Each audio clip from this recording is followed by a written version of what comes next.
Agro product हा एक foreign exchange earner फार मोठ्या प्रमाणात आहे की त्याच्याकडे दुर्लक्षित केला जातोय. तो फॅक्टर आम्ही असताना सगळ्यात पुढे आणतोय अशी परिस्थिती आहे. दुसरं जे आहे त्याच्यामध्ये की या दोन्ही लेबर इंटेन्सिव्ह असल्यामुळे शेतकऱ्याला ते काही परवडत नाही. म्हणजे कापूस वेचणं परवडत नाही आणि सोयाबीनच्या सीड्स वेचणं हेही त्याला असताना परवडत नाही. आणि म्हणून MREGS ही जी स्कीम आहे किंवा महाराष्ट्रातली एम्प्लॉयमेंट गॅरंटी स्कीम आहे की ज्याच्यामध्ये आपण सगळेजण कॉन्ट्रीब्यूट करतो, त्या माध्यमातून शेतकरी आणि कामगार त्यांचा जो करारनामा होईल तो होईल, परंतु त्याच्यावरती जो मजूर कापूस वेचायला जाईल आणि सोयाबीनच्या शेंगा सुंगायला जाईल, या दोघांना प्रति किलो कापसाला 5 रुपये प्रति किलो हे कामगाराला दिल्या जाईल आणि 3 रुपये प्रति किलो जे वेचन करणारा मजूर आहे त्याला त्या ठिकाणी देण्यात येईल. योजना राबवत असताना BDO मार्फत ती राबवली जाईल अशी असणारी परिस्थिती आहे. दुसरं महत्त्वाचं या ठिकाणी की धर्माच्या नावाने दंगली केल्या जातात आणि या दंगलीमध्ये मोहम्मद पैगंबरांचं नाव घेतलं जातं, काही वेळेस शिवाजी महाराजांचं नाव घेतलं जातं, काही वेळेस बाबासाहेबांचं घेतलं जातं, काही वेळेस संतांचं घेतलं जातं आणि काही वेळेस दैवतांचं घेतलं जातं अशी परिस्थिती आहे. कपिल पाटील यांच्या मार्फत आम्ही असणारं विधान परिषदेमध्ये मोहम्मद पैगंबरांचं बिल हे आम्ही इंट्रोड्यूस केलं होतं.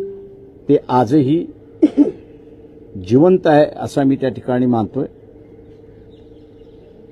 फ्रॅक्चर्ड मॅन्डेट येणार ह्याची एकंदरीत आम्हाला असणारं दिसतंय.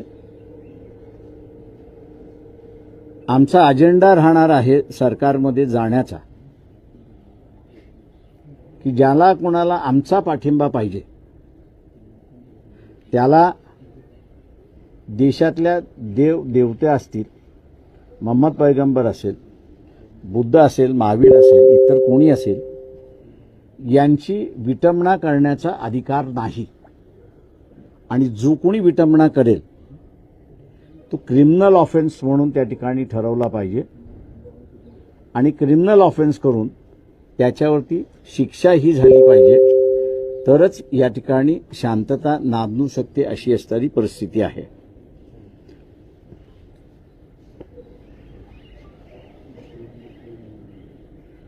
एका बाजूला प्रचंड पाऊस पडतो आणि दुसऱ्या बाजूला दुष्काळग्रस्त परिस्थिती अशी असणारी परिस्थिती आहे. मी आता उदाहरण द्यायचं झालं तर जळगाव धुळे भागामध्ये उकाई हे धरण आहे की ज्याची कॅपॅसिटी ही 90 TMC आहे. हे धरण आपण असताना पाहिलं तर सुरत आणि सुरतपासून समुद्र असं जर पाहिलं तर 15 किलोमीटरचं असणारं अंतर आहे.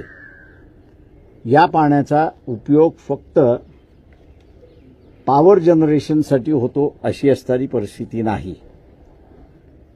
पण उकाईच्या खालचा भाग आपण असणारा पूर्ण बघितला, जळगावपासून ते असणारा वैजापूर,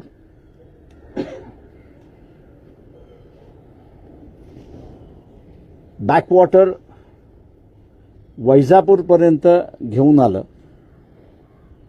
किंवा मनमाडपर्यंत घेऊन आलं तर ते गोदावरीपर्यंत असताना नेऊन पोचवता येतं. आणि ही जे 90 TMC पाणी दरवर्षी समुद्रामध्ये जातं त्याचं एकही TMC पाणी वापरामध्ये नाही, फक्त इलेक्ट्रिसिटी शिवाय. हे बॅकवॉटरच्या माध्यमातून असणारं केलं तर मराठवाडा हा जो आपल्याला दुष्काळी भाग त्या ठिकाणी असणारा दिसतोय, त्याच्या पिण्याच्या पाण्याचा प्रश्न हा सोडवता येईल. त्याच्यामुळे अनेक असणाऱ्या योजना त्याच्यामध्ये आम्ही असणारा आखल्यात अशी असणारी परिस्थिती आहे. दुसरं, एम्प्लॉयमेंट वाढू शकत नाही असं या ठिकाणी सांगितलं जात आहे. महाराष्ट्राची एम्प्लॉयमेंटची आज गव्हर्नमेंट आणि सेमी गव्हर्नमेंट हे कॉन्ट्रॅक्ट हेही मी त्या ठिकाणी धरतोय, हे 14 लाखाच्या आसपास आहे. ही 14 लाखाची एम्प्लॉयमेंट आपण असं धरली तर 1980 साली होती. त्यावेळेस महाराष्ट्राची पॉप्युलेशन ही 6 ते 7.5 कोटी होती अशी असणारी परिस्थिती आहे. आज 2024 मध्ये आहोत. महाराष्ट्राची पॉप्युलेशन ही एकंदरीत 13 कोटीवरती गेलेली आहे अशी परिस्थिती आहे. तेव्हा येणाऱ्या 5 वर्षाच्या कालावधीमध्ये वेलफेअर कन्सेप्ट ही मांडायची असेल तर एकंदरीत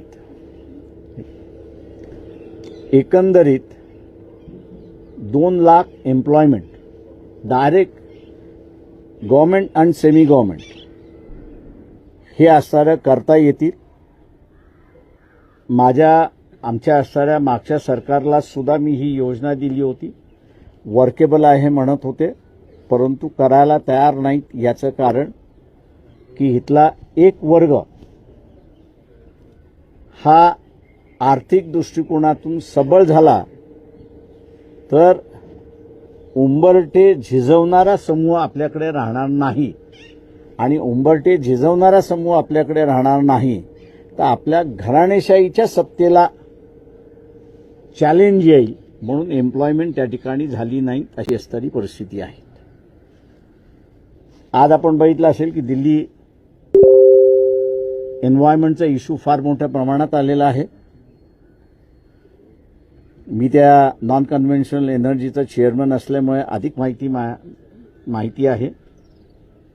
महाराष्ट्रामध्ये 365 दिवसापैकी 323 दिवस ज्याला पेनिट्रेटिव्ह सनशाईन आपण म्हणतो, सोलर सेल्स रिचार्ज करण्यासाठी किंवा चार्ज करण्यासाठी जे सनरे पेनिट्रेशन पाहिजे हे 323 दिवसाचं आहे.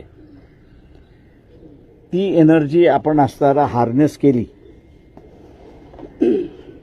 आणि त्याच्यासाठी जागतिक बँक ही पूर्णपणे मदत करायला महाराष्ट्र शासनाला तयार आहे. पण दुर्दैवाने पॅनलिंगच्या कॉन्ट्रॅक्टमध्ये त्याचे पॅनल्स कोणी करायचे याच्या कॉन्ट्रॅक्टमध्ये ती अडकलेली आहे. आम्ही आश्वासन या ठिकाणी देतो की नॉन कन्व्हेन्शनल एनर्जीचं हे हब वाढलं तर नुसतं एन्व्हायरमेंट क्लिअरन्सचा भाग येत नाही त्याच्यामध्ये, तर एक एम्प्लॉयमेंट जनरेशन सुद्धा भाग आहे. 1.5 ते 2.25 लाख यंगर जनरेशन हे सोलर पॅनल इरेक्ट करायला आणि सोलर पॅनल मेंटेन करायला या ठिकाणी लागतील, आणि ती एक एम्प्लॉयमेंट जनरेशनचा एव्हेन्यू आहे असं आम्ही त्या ठिकाणी मानतो. दुसरं जे आहे, महाराष्ट्रामध्ये एंटरप्रिन्युअर निर्माण करणं हे आता बंद झालंय अशी असणारी परिस्थिती आहे. आमचा थ्रस्ट हा ग्रामीण भागावरती राहणार आणि तो ॲग्रो प्रोडक्टवरती मोठ्या प्रमाणात त्या ठिकाणी राहणार. महाराष्ट्रातल्या ज्या 3 युनिव्हर्सिटीज आहेत, राहुरी, पंजाबराव देशमुख, कोकण विद्यापीठ, या तिन्ही विद्यापीठाने ॲग्रो प्रोसेसिंग युनिट्स डेव्हलप केलेले आहेत. एवढंच आहे की शासन त्याला असणारा प्रोत्साहित करत नाही अशी असणारी परिस्थिती आहे. जी स्कीम तेलंगणामध्ये राबवण्यात आली होती की लोकल एंटरप्रिन्युअर वाढवण्यासाठी त्यांनी एकेका कुटुंबाला किंवा एकेका व्यक्तीला 10 लाखाचं असताना अनुदान दिलं आणि मग 2 जण एकत्र या, 3 जण एकत्र या, तुमचं स्वतःचं युनिट तुम्ही उभं करा आणि ग्रामीण भागामधला इंडस्ट्रियलायझेशन आणि औद्योगिकरण सुरुवात करा. हा जो एक कार्यक्रम राबवण्यात आला, नवीन आहे मी असं म्हणणार नाही. तेलंगणाचे माजी मुख्यमंत्री यांनी तो राबवलेला आहे. तोच कार्यक्रम आम्ही असणारा महाराष्ट्रामध्ये राबवणार आहोत आणि यातून जे अनएम्प्लॉयमेंटला या ठिकाणी तोंड देता येत नाही असं जे म्हणतात आहेत, त्यांना नवीन एव्हेन्यू आम्ही असणारा त्या ठिकाणी दाखवणार आहोत. तो नवीन एव्हेन्यू म्हणजे की आपल्याकडे असणारं लेबर सरप्लस आहे,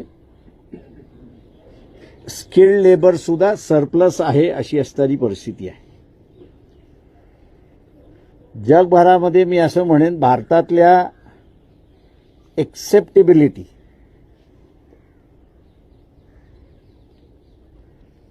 ही जर कोणाला असेल तर 3 राज्याच्या लोकांना एक्सेप्टेबिलिटी अधिक आहे असं मी त्या ठिकाणी मानतो. एक महाराष्ट्रातलं, दुसरं तामिळनाडूमधलं आणि तिसरं असणारं केरळामधलं. या 3 राज्यामध्ये बाहेरच्या देशांमध्ये एक्सेप्टेबिलिटी फार मोठी आहे. त्याचं कारण असं आहे की ते तिथल्या दैनंदिन प्रश्नामध्ये किंवा तिथल्या व्यवस्थेमध्ये हस्तक्षेप करत नाही, तर त्याच्याशी ते तिथे मिळून जुळून घेण्याचा प्रयत्न चालला अशी परिस्थिती आहे. जो नवीन एव्हेन्यू आम्ही असणारा मला सांगायला हरकत नाही की मागच्या सरकारला सुद्धा मी एक्सप्लोर करायला त्या ठिकाणी सांगितला होता. एक व्हिजिट एका मंत्र्याने जर्मनीला जाऊन सुद्धा त्या ठिकाणी असणारं दिली. पॉझिटिव्ह साईन्स त्या ठिकाणी दिसल्या,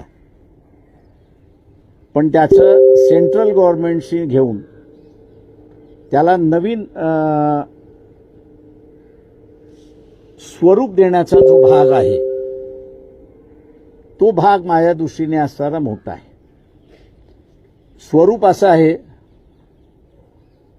की मी अनेक वेळा युरोपमध्ये सुद्धा जाऊन आलो, स्कॅन्डिनेव्हियन कंट्रीजमध्ये सुद्धा जाऊन आलो. तिथली डेमोग्राफी ही प्रचंड मोठ्या प्रमाणात बदलते. म्हणजे त्यांच्याकडे यंगर जनरेशन कमी आहे अशी असणारी परिस्थिती आहे आणि ओल्डर जनरेशन मोठी आहे अशी परिस्थिती आहे. त्याच्यामुळे त्यांना सर्व्हिस सेक्टर ज्याला म्हणता येईल हे चालवण्यासाठी माणसं नाहीत अशी असणारी परिस्थिती आहे. आमच्या त्या डिस्कशनमध्ये त्यांची असणारी भीती त्यांनी जी व्यक्त केली की आम्हाला आमची जनता ही आमच्या देशामध्ये एलियन म्हणून राहता कामा नये आणि इमिग्रंट्स त्यांचे मालक म्हणून होता कामा नये, ही त्यांची जेन्युइन भीती आहे. ही जेन्युइन भीती मी असणारा मानतोय की स्टेट गव्हर्नमेंट, आता त्याच्यातला माहीत असल्यामुळे मी असणारा म्हणेन की ती जेन्युइन भीती ही आपल्याला घालवता येईल. त्यांच्याबरोबरचा असणारा एग्रीमेंट त्या ठिकाणी करता येईल आणि हा लागणारा जो स्किल्ड क्लास आहे तो स्किल्ड क्लास आपण त्यांना असणारा प्रोव्हाइड करू शकतो.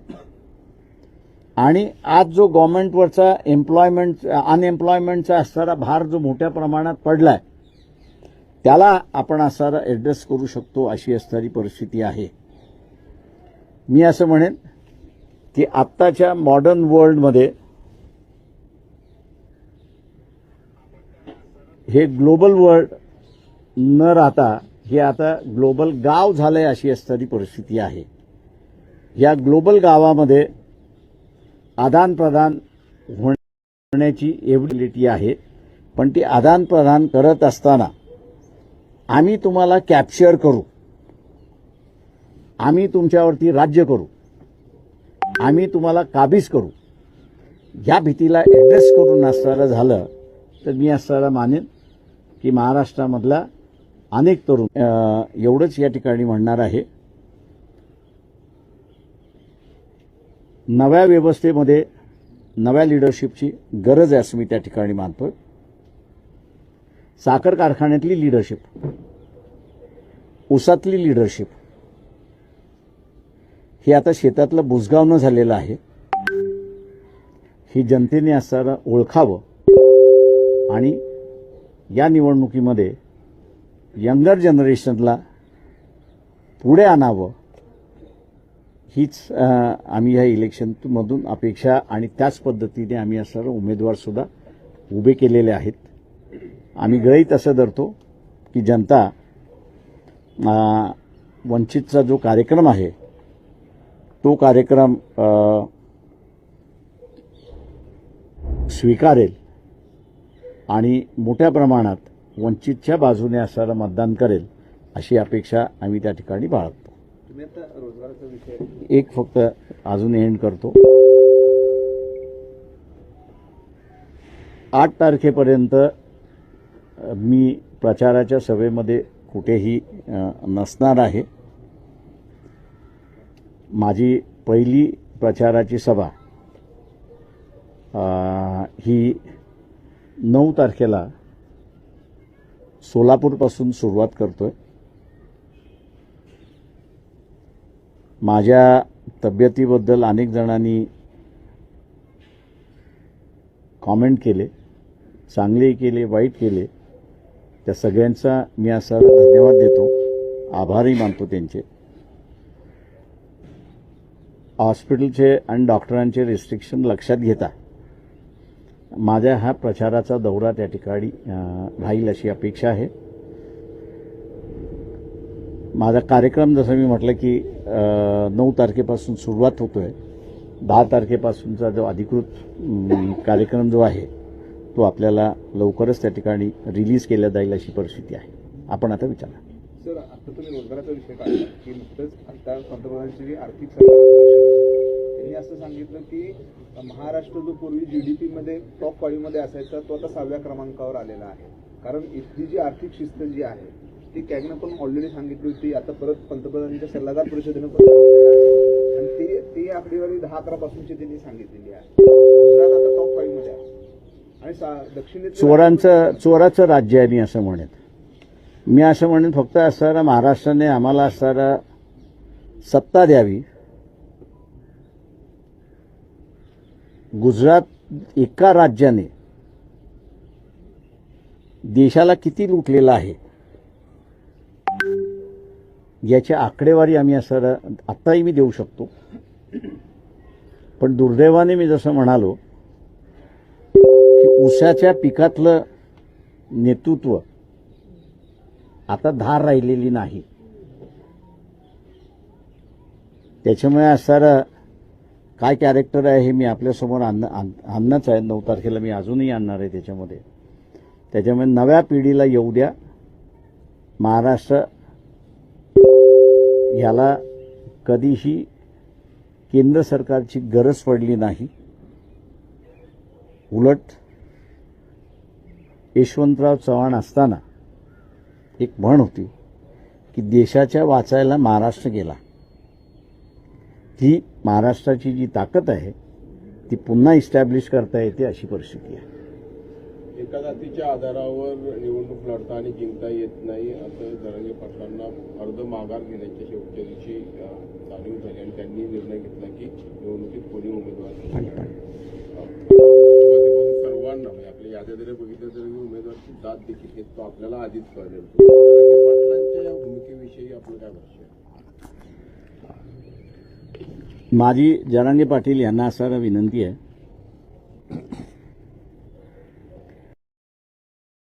की त्यांनी प्रत्येक जिल्ह्यामध्ये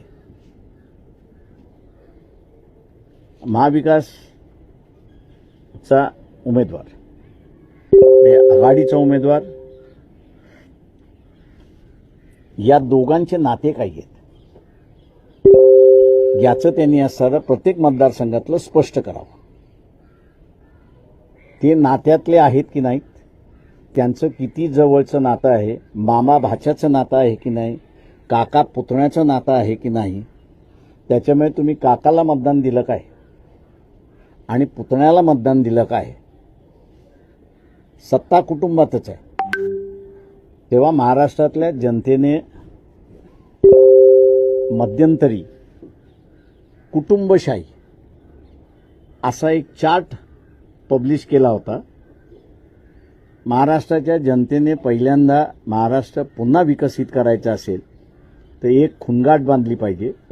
याच्यापैकी किती लायक आहे आणि किती नालायक आहे याची चर्चा न करता मी ह्याला मतदान देणार नाही, ही भूमिका त्यांनी घेतली. काल जे कोल्हापुरात जे काही घडलं, प्रत्येकांना आदरच आहे त्या घराण्याचा, पण त्यांनी ह्या सगळ्या गोष्टी करून स्वतःच्या घराण्याची आग घालून घेतली असं वाटतं.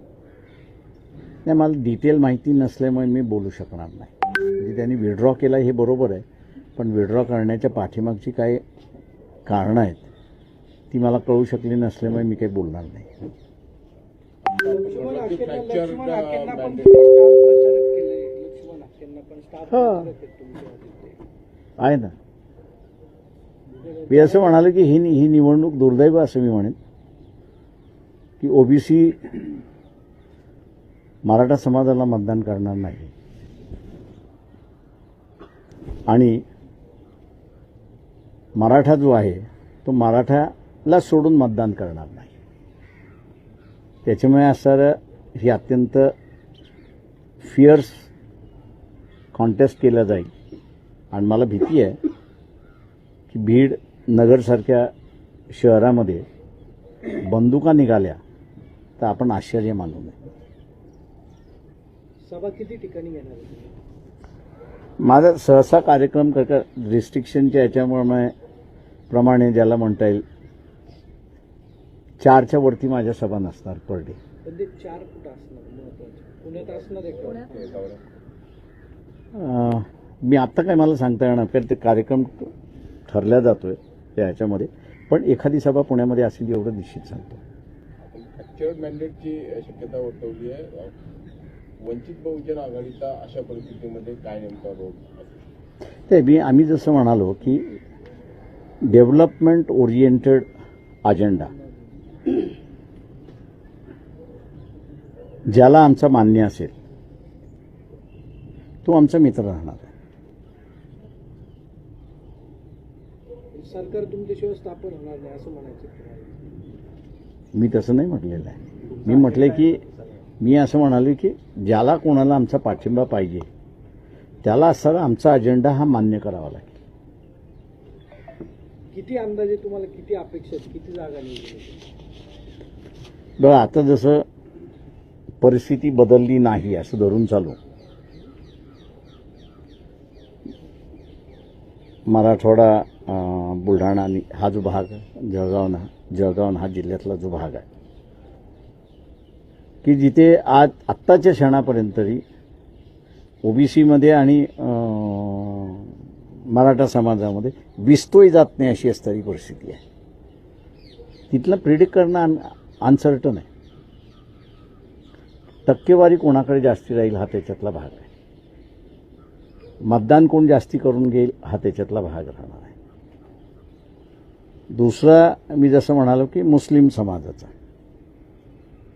मी आज काही मौलवींवरती बोलणार नाही, पण नांदेडच्या सभेमध्ये मौलवींवरती मी निश्चितपणे बोलणार आहे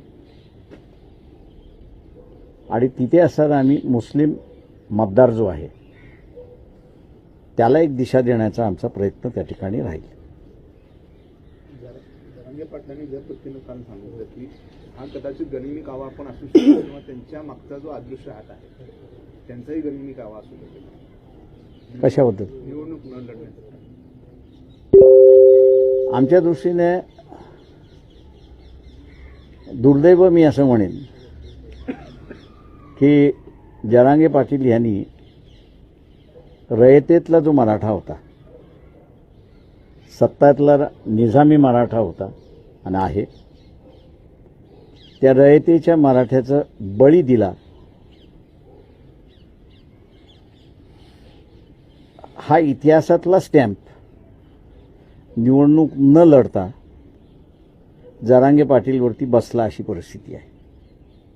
त्याच्यामुळे उद्या त्यांनी किती उड्या मारल्या आणि काही केल्या तरी त्यांच्या पाठीमागे घरंदाज मराठा उभा राहिला नव्हता, तर सामान्य मराठा उभा राहिला होता. आज त्या सामान्य मराठ्याचा बळी घरंदाज मराठ्यांच्या पुढे जरांगेने दिला अशी असणारी परिस्थिती आहे.